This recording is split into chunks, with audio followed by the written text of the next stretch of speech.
presented by Pooja Music.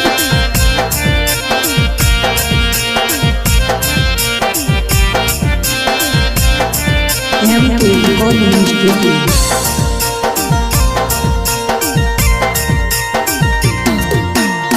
Kerala से अइतै है बलामुआ, बेंगलोर से देवरा मोर।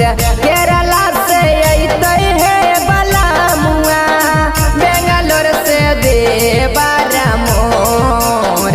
झारी झारी बिछैबै हमें से जिया, पिया के संगे खेलबै झिका झोर। झारी झारी बिछैबै हमें से जिया, पिया के संगे खेलबै झिका झोर। Presented by Pooja Music. MK Recording Studio.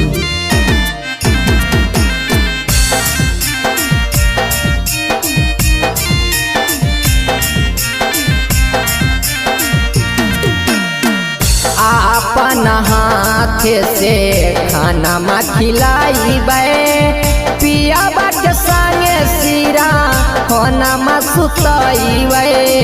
ए सखी सुनो ना, खाना में सुतैबै। गरम गरम खाना पिया के खिलाइबै, अपने ही हाथवा से बेअना डोलाइबै। सावली सुरतिया पियावा के लाग है बड़ी बेजोड़। सावली सुरतिया पियावा के लाग है बड़ी बेजोड़।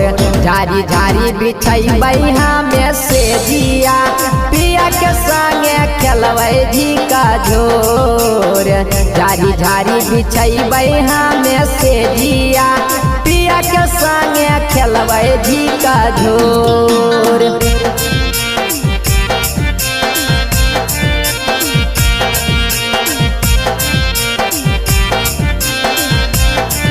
MK Recording Studio.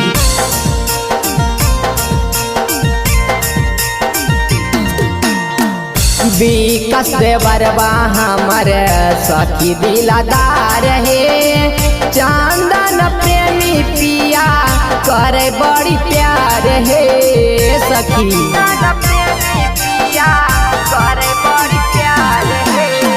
लेके अइतै पिया पाउडर क्रीम है, पिया खिलैतै सेज पर सखी आइसक्रीम है।